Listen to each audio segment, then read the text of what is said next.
Okay, well, today we got a special one. We are here at the replica of Daniel Boone's fort.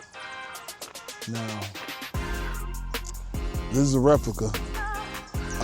There's also the location where the original was, which was built in 1776 during the Revolutionary War that he fought with the Native Americans. I referenced this before, but there's this show called The Men Who Built America, The Last Frontier. And that is, the first episode is based on Daniel Boone and the growth of America as a whole. Strongly suggest y'all check that out. But today, we're at a replica of the fort. I'm about to go check it out and get some shots. Then we're gonna go to the state park and check out the original location. So let's get in there and check it out, man.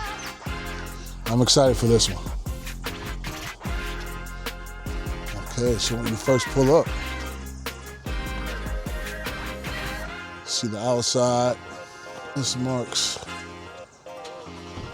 This marker erected by members of the Society of Boonesborough, 1981. Dedicated by the descendants to the sacred memory of the brave pioneers who entered the wilderness of what later became Kentucky and formed the settlement known as Boonesborough, first fortified settlement in Kentucky. We honor these among the first families of Kentucky. Wow. So these are the first settlers in Kentucky. That's crazy. Got Allen John, or I guess the names are backwards. John Allen, Richard Allen, Thomas Allen, Aletha Anderson, James Anderson. And then you got those bones, man. Lord have mercy, look at this.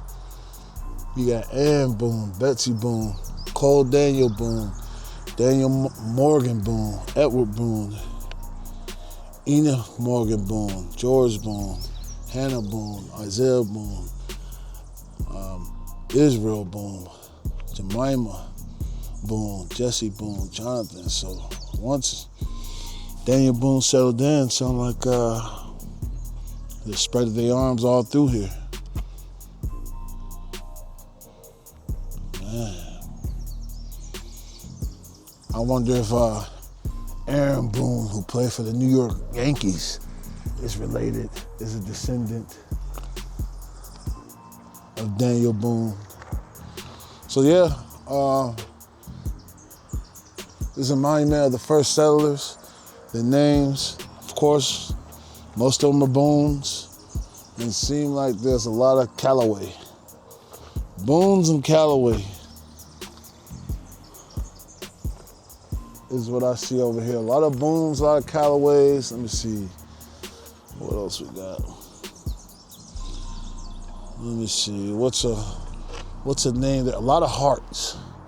It's a last name that stands out where there's like more than 5. A lot of Harts. H-A-R-T. Maybe even Kevin Hart. Yeah. So this is what the outside looks like. This is before we even walk in. Okay.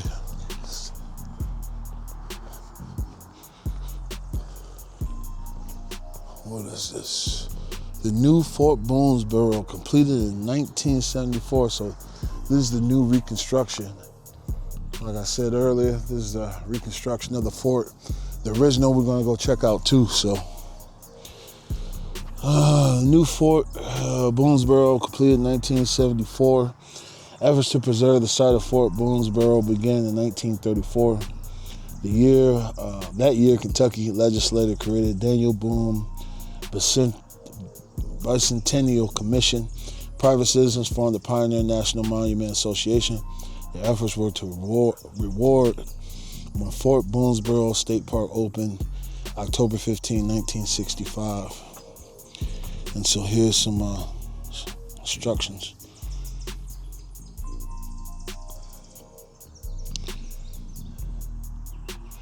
And so I was flying my drone over here. Then the guy came out and was like, yeah, we can't fly drones on state property. I was like, oh, okay, that's cool. But I got a few shots in. Fort Boonesborough. In 1778, the Kentucky frontier was saved by two major military victories. The settlers withstood the great siege of Boonesborough and George Rogers Clark. Oh, that's probably why there was a lot of Clarks. Now, this structure looked pretty good. This structure, man, the guy said they do reenactments here.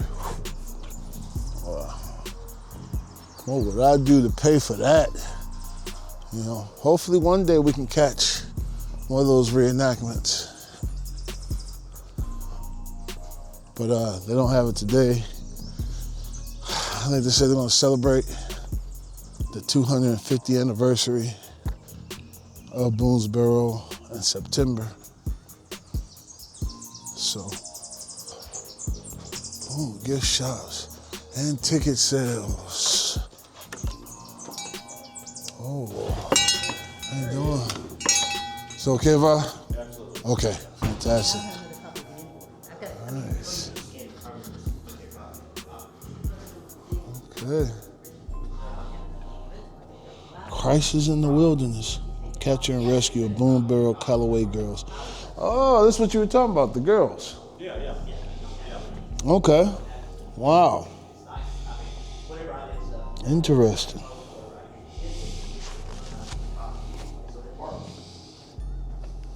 Look at this, man. They got some cool stuff in here.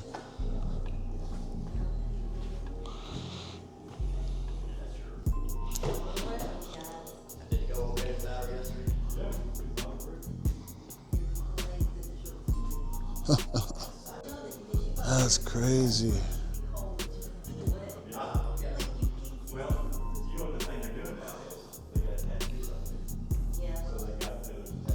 Whoa, look at that. Man, that feel legit. Dang, it's crazy. Tomahawk handle. This thing got a little weight to it. Dang. Can you imagine them throwing these things?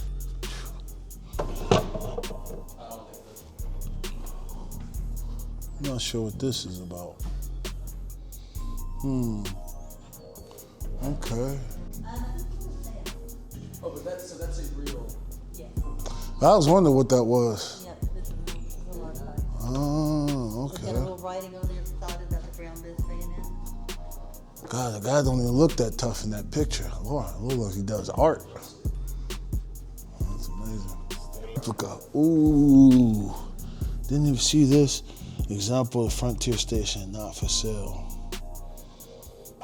Wow.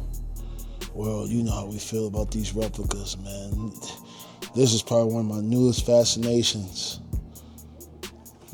Let's see if I can get out of that. So that's a replica of the fort. God, y'all hear me say this all the time, but the detail is amazing.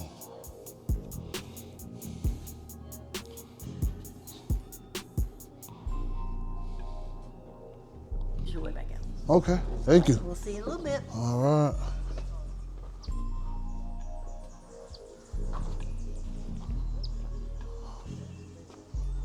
Fort gift shop office. Look at this world. Dang.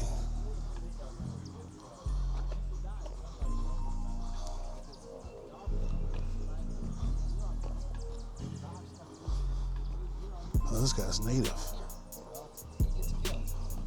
Hey, maybe we should pick up and help each other out a little bit. It's start that. So for those natives that were here, they wouldn't have had guns, right? Yes, They would have. Natives have had guns since the Europeans got here. The hunter cabin. I would just assume that since this was, that this was a little bit more west, that this was the first contact many of those tribes had. No, it wasn't. No. The British and French have been here for centuries. Yeah, and Yeah. there wasn't a difference. The people that produced goods. I'm coming here. Yeah. Oh. What is this? We're in Hunter's cabin. All right. So This is sweet. people, Boone is ultimately he's taking these deer skins, okay, he's selling them. He doesn't trade them for things. He sells them for cash. Okay. Now, this is going into a global economy. You were just talking about contact with Europeans and stuff like that. That has already happened a long time ago. This is a perfect example.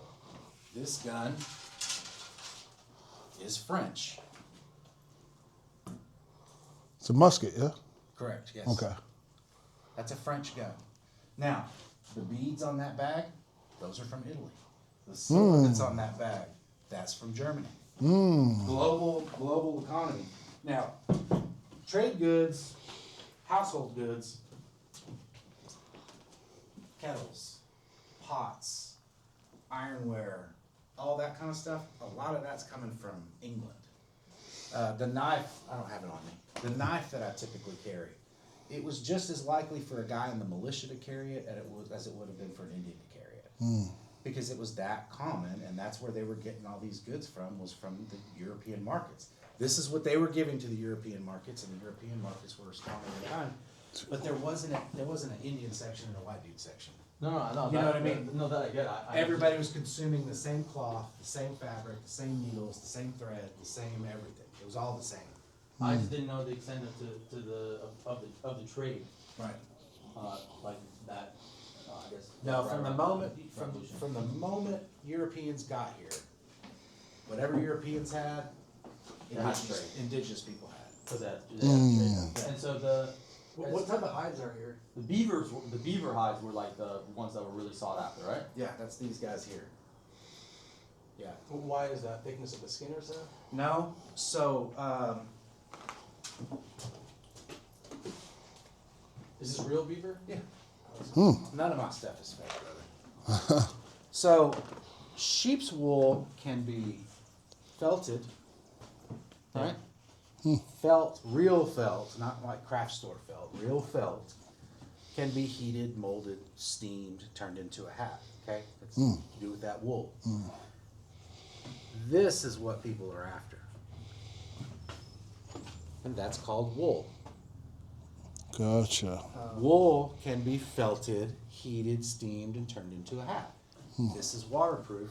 Sheep's wool is not. So this was like creme de la creme. Right. So, but this was also extinct in Europe by the 15th century.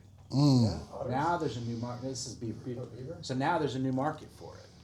You know, and that's what they're bringing. But these can only be taken so many months out of the year.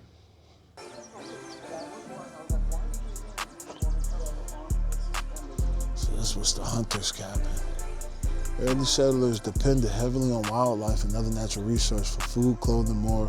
Bear, elk, deer, turkey were favored for meat, and small game provided more.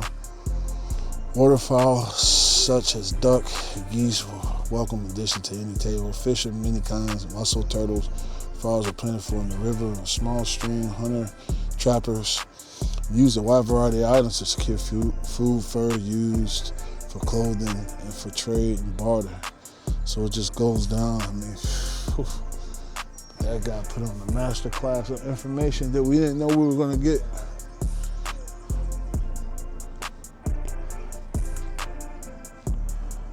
Wow.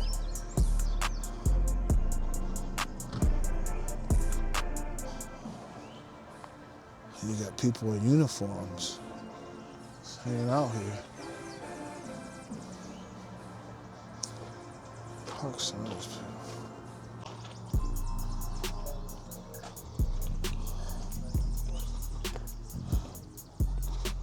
Translovia store. You got people in outfits just roaming around, just like growing crops and God, world. So we had a replica of Daniel Boone's fort.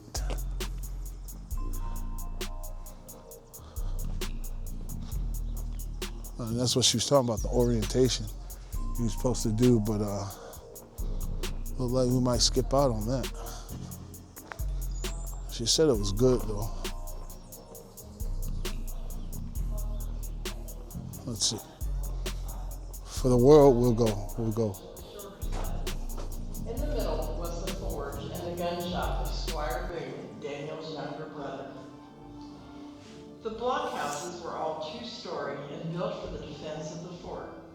Riflemen could be posted at the gun ports in the upper stories that extended out over the lower level. Historic accounts tell us that the single men occupied the blockhouses, while families most often occupied the cabins. Today's blockhouses consist of the auditorium or orientation blockhouse, the tavern blockhouse, the museum blockhouse, and the 18th century Transylvania store blockhouse. You are in the orientation blockhouse. In addition to introducing visitors to what they will see at the fort, this building is used during special functions for guest speakers and meetings. All of the blockhouses are open to visitors. The tavern blockhouse is used today, as it was in Boone's day, as a gathering spot. Inside, you can see a bear, elk, and buffalo hide on the walls. The fort at Boonesborough operated like a small village to its occupants. On the walls, you will see documents offering livestock for sale, trading and bartering of items, declarations and documents concerning land and licenses. During special event weekends, it operates as a tavern with musicians, games, and refreshments. In the opposite corner is the museum blockhouse. Here you can see artifacts and displays of life in the late 18th century and learn more about the history of the fort and the area.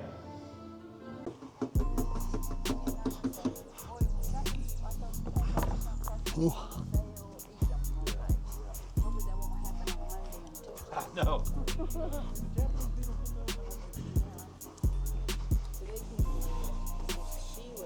Wow, soap.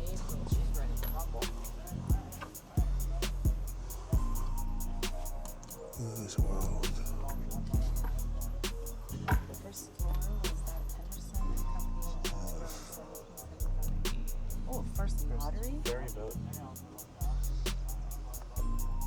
How you pronounce this soap, guys? Is that lye soap? Yeah, lye Okay, soap. lye soap. Okay. Never heard of that before. It's actually pretty good for you. Oh, yeah? Yep. Lard rendered of animal fat. Lye leach from wood, ash, and water. Look at that. It took 3 weeks to make the clothes ready. Crazy. The first sermon in Kentucky was... All right, well, we're gonna come back. We're gonna come back to that.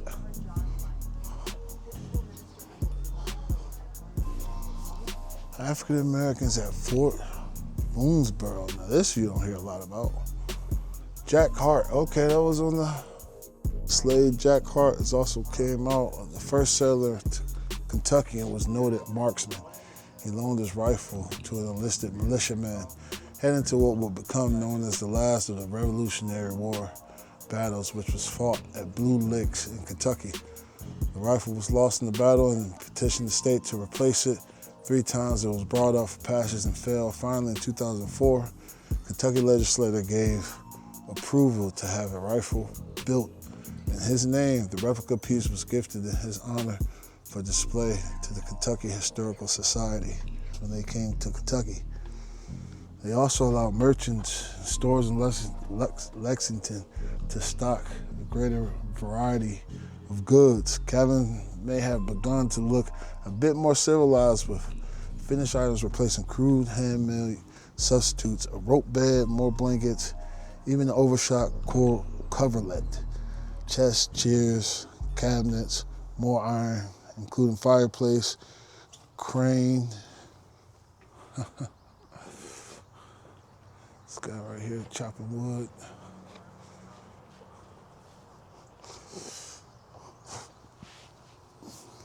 Weaving. And so this place we can actually go into.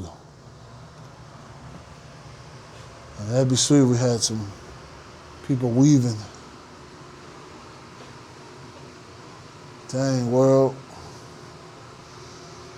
That's crazy.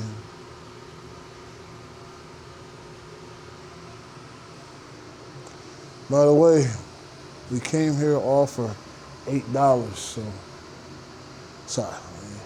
We all came here for $8 and you get more than your money's worth. A lot of education though. A lot of things to know about.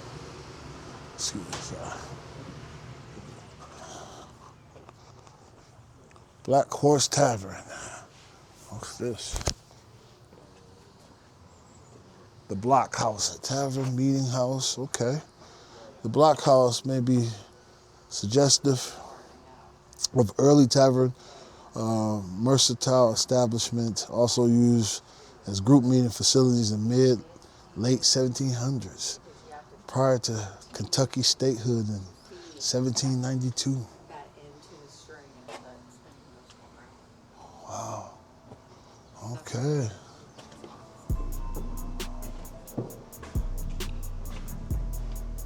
Look like they got some replica letters. Colonials got 450 acres. Lieutenant Colonials, when commanding regiment, got 500 acres. Colonials got 500 acres. That's crazy.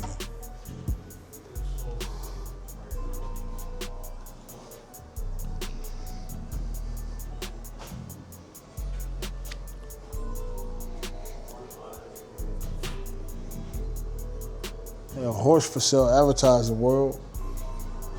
Upon court day next, there will be found for sale fine-blooded horse for plow and saddle.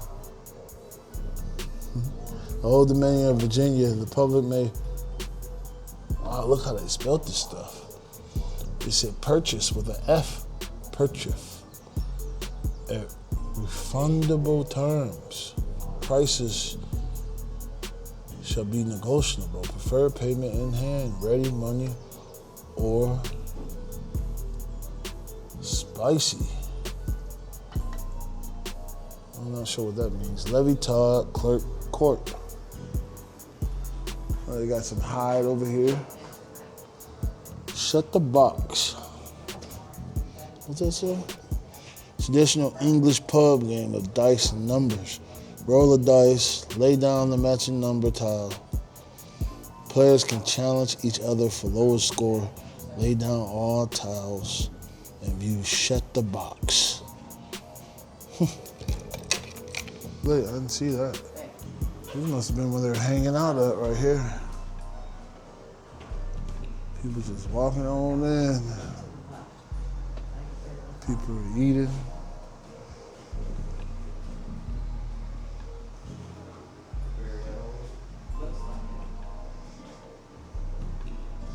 Beer, rum, and cider. Breakfast. 6 pence. Dinner, 1 shilling. Supper, 7 pence. Lounging, 8 pence per night. Stable edge for horse, 7 pence. This crazy world. July 14, 1703, price of goods. So they got like replicas. Wow. Oh, I can see it now.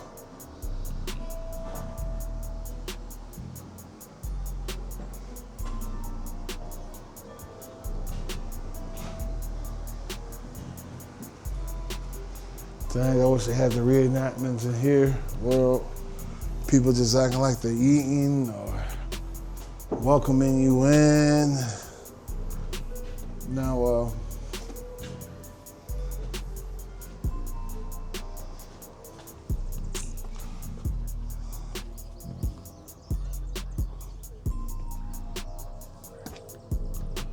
actually, I want to go back. These people were here first and they were reading this, so I couldn't really get a good read on what we're talking about. Oh, this is the first in Kentucky that occurred in Boonesborough. Wilderness Kentucky frontier was explored. Long hunter settlers were under constant threats of attack by Native Americans. Even so, Boonesborough was established on the southern bank of Kentucky River in In doing so, many things were done here for the first time in the early history of Kentucky. The following list describes many of the things first occur at Boonesborough. First trail into Kentucky. Boone's Trace was the first, most widely known and used trail in American history. Now, we ain't gonna read everything, but we're just gonna read like the first women in Kentucky. First white woman to reach the site on South Bank in Kentucky River, April 1st, 1775. There was Susanna Boone, Hayes' oldest daughter of Daniel, Rebecca Boone's wife of Captain William Hayes. First battle report in Kentucky. Kentucky battle with the Indians was by Daniel Boone. 17. Okay, so they did a lot of firsts here. That's what we're learning. They did a lot of firsts here. For $8 though, you get more than your money's worth. How are you today, friend? I'm good. How you doing? Pretty good. So, what's your name, man? I'm Daniel. Daniel? Yep. D. Daniel? Not that one, no. Oh, okay. I'm about to say, I'm like, wow, you playing D. Daniel? No. Oh, okay. No, that's a different guy. Okay, got you. So, what's your We're just character? doing tomahawk throwing over here today. Oh, okay. There's. On the weekends. Most of the time I'm actually in the tavern over there. Oh, I was just saying to the world. I'm not live, but I was just saying to the world. I was like, man, I wish there was someone in that tavern when I walk in, and it just. That is typically me. I can talk about it if you want me to. Yeah, sure. All right, so that right there, that would have been our tavern. Uh huh. It's a rather unique building compared to the rest of the fort here. Yeah. Now, obviously, it is one of the 4 block houses, but along with that, it is also our only non-residential building that we have. The small cabins that we have around the fort would have been people's houses 250 years ago when people were actually living here. Okay. Those would have been for your families. Okay. So your entire family would be living in one of these small cabins. They would have actually all been about those size ones over there, the smaller ones. Right, where the Hart, what's his name? Hart, I forgot his name, but yeah. Frederick Hart. Frederick Hart, yeah. Yeah. Wow. Wow. Would have been about those size. They would have been raising, again, entire families in there. Daniel and his wife Rebecca were raising 11 children out here, so as you can imagine, you got a little cramped in there. Yeah. Now, the most accurate cabins that we have to like what it would have actually looked like in Yeah. there is the surveyors and the African American cabin. Okay. They have the loft in there. That loft would have been a whole second floor, so it's not as bad as your initial thinking, but it still would have been pretty cramped. Yeah. That's why most children at the time played outside. Yeah, which looks like a cool area to play at. Yeah, it would have been. Yeah. And then of the other block houses that we have, Yeah. our museum and gift shop, respectively, those actually would have been where the unmarried men were living. Okay, So if you're interesting. an unmarried guy, you get to live in one of those 2 block houses. And then the last block house, our theater, that one would have Yes, been the theater. where Colonel Richard Henderson, Yep. and then whoever was in charge after him, that is where they lived. They got that entire block house to themselves Okay. to run the day-to-day operations here, and also the operations of like selling lamb plots out here for Okay. the local area. Yeah. That left the tavern. Our tavern is everything else for our community. Okay. It is our tavern, church, courthouse, town hall, general goods store. Wow, that's Breakfast, crazy. Mail, where we Yeah. had all of our meetings, mail our announcements, and it's where we held our elections and debates. For all these reasons and more, our tavern was actually at the time referred to as a public house, or as it was shortened to over the years, a pub, Okay. which is where we get the term pub from. And the person who would have been operating that, which is typically me, would either be our landlord / lady or the publican. Okay. Would be the official title. Publican. Publican. Okay. I learned that word like 3 weeks ago. No, that's cool, I had man. this job, ironically enough, for like 3 years. I only learned that word 3 weeks ago, and I was like, "That's an actual like title." Okay, I didn't Yeah. know that. I want to talk to this lady. What's up with this lady? She's our weaver. You who? Right there. She's our weaver. Weaver? Yeah, she's also the one manning the garden. Oh, okay. Gotcha. No, that's cool, man. I like the fact that there's people in costumes here. I mean, for $8. I mean, I was just at the Ark about a month ago. Have you been there yet? Ark Encounter? Yeah, I've been to the Ark before. Yeah. I mean, They're a bit more expensive than us. they're a little bit more expensive, but like, hey, it's not too far off. I mean, y'all are actually here. I mean, but those replicas, don't get me wrong. They're really, Yeah, it's really Those are legit. Oh, yeah. Yeah. Yeah, it's really cool. No, that's cool, man. Well, it was nice talking to you, Daniel. Nice talking to you too, sir. My man. Sweet world. Wow. Pennsylvania store. Or Henderson. Okay, we're back. Okay. Wow, that was fantastic. Ooh, thank y'all for having me. Yeah, thank you. That's amazing. That's amazing. I appreciate you. Yes, ma'am. You too. All right, well, what y'all think about the replica of Daniel Boone's fort? It's pretty big. It's a pretty good sized fort. I mean, if I could compare that to a house, as far as square footage, it's definitely a mansion, for sure. You know? Okay. Now that we saw the replica, let's go see where the fort actually was during the war, the Revolutionary War. Let's go check out that.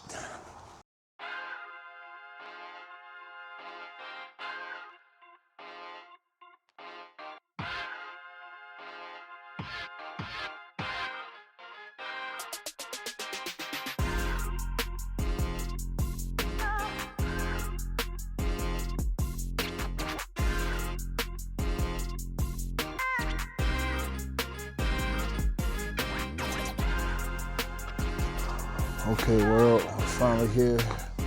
We've actually been here, we just took a little nap. It was a long last night, but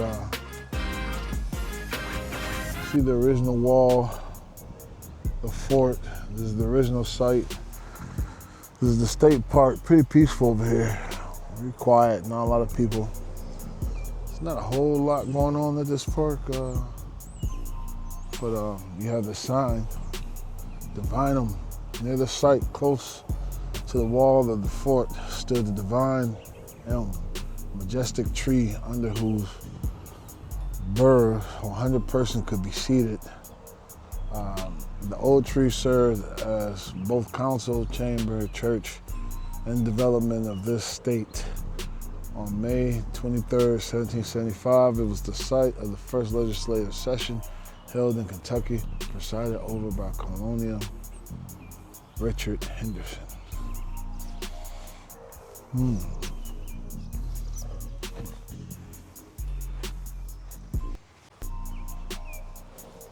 No metal detectors allowed. Wow.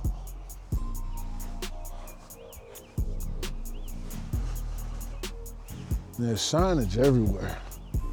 Historical landmarks from there to there to there.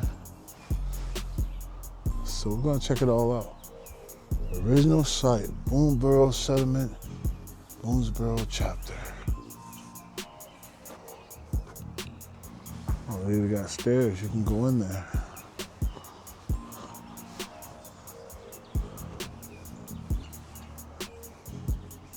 Fort Boonesborough site has been designated National Historical Landmark.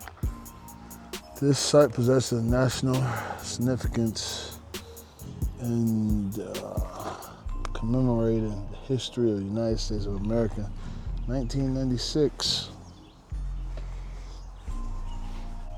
Now, it's been said that Daniel Boone was given over 400 acres of land, but the government ended up taking it back. Ultimately, he ended up moving to Missouri and dying there. In the memory of the pioneer Kentucky, erected by after DAR 1907.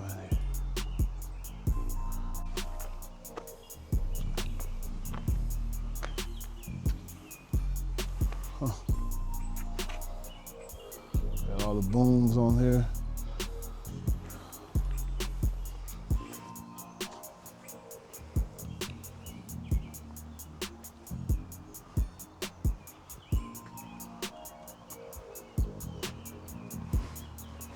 Interesting. Oh, that's the tree. God, we missed that. Wow. That is a unique looking tree. Huh. Dang. It's crazy. The acre surrounding this marker was known as Sycamore Hollow. Daniel Boone and his small group came here April 1st, 1775, and began construction of rough log huts when Colonial Richard Henderson arrived in 1920, 1775. Fear of flooding caused him to have the location of the fort moved 300 yards to higher ground. Interesting. I see the river over there too. First ferry in Kentucky, licensed first ferry established. 1779 was granted Colonial Richard Callaway by Virginia legislator. The fare for men or horse was 3 shillings 50 cents. Ferry operated until 1931 when the present bridge was constructed. Its last owner was Colonial David J. Williams. Ferry Road remains nearby. All right, well, so there's all these historical markers, which is pretty cool. All represents where Daniel Boone was, and this was the original site of the fort, where the fort was. And there's more markers. It goes on and on. But we get the gist. We know part of the Revolutionary War is taking place right here. Like I said, I can only imagine this is all trees, not so much open area. No playgrounds, bathrooms, tables. Fort site original. Man. All those years of watching the men who built America, the last frontier. Never did I ever thought that we were going to end up actually coming to the site where it all happened. It's amazing.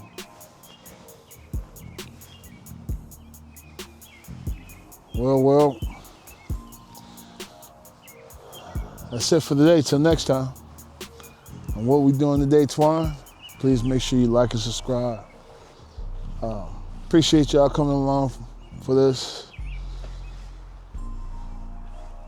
Can't wait to show y'all more throughout Kentucky. There's a lot of history in Kentucky we can check out. Got a few more ideas. And see y'all next time.